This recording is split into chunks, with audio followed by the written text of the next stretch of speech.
বাংলাদেশের সুপারস্টার শাকিব খান, উনি একটা ব্যবসায়ী। আপনি যেটার একটা শাখা নিয়ে আসছেন, ওই ব্যবসা উনি হচ্ছে ডিরেক্টর। উনি ওই শাখা নিয়ে আসেনি, প্রশ্নটা অমন নয়।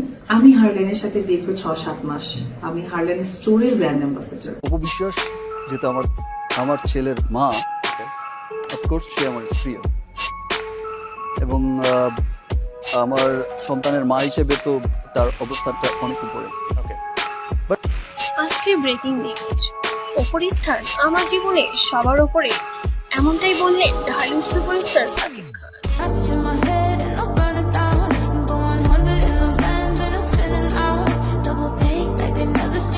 অপুর প্রতি আমার কৃতজ্ঞতা সারা জীবন রয়ে যাবে।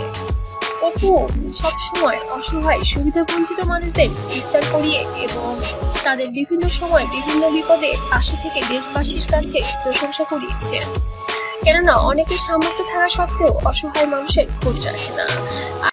দেখেন, অভিনেতার বাইরেও আমি তো একজন মানুষ, আমারও তো পরিবার আছে।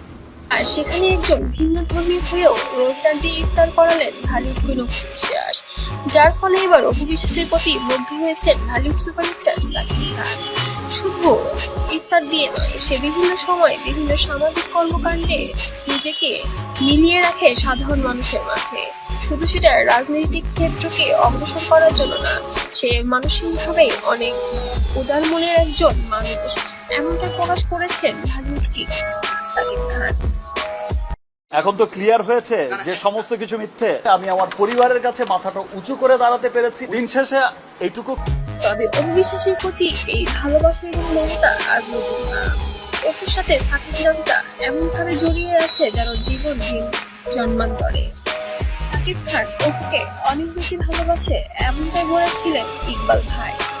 ইকবাল ভাই বলেছিলেন, সাকিবকে অপুর জন্য আমি কাঁদতেও দেখেছি। তবে এই বন্ধন যেন কখনোই বিচ্ছেদ হবার নয়। তবে কিছু সময় কিছু মানুষের ষড়যন্ত্রের শিকার হয়েছেন তারা দুজন। তার মধ্যে বুবলি একজন ছিলেন, যার কারণে অপু এবং সাকিবের ঘর ভেঙেছে। তবে এবার যেন সাকিব অপু দুজনেই অনেক বেশি সতর্ক আছে।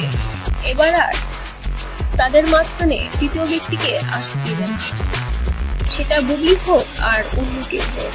তবে এবার যেন অপু পাকাপোক্তভাবেই সাকিবের সঙ্গে জোর বেঁধেছে, যেন এ এক রামসীতা বা রোমিও জুলিয়েটের সম্পর্ক, এমনটাই মনে হচ্ছে। তবে তাদের প্রেম যেন নতুন করে আবার যেন বাসা বাঁধছে।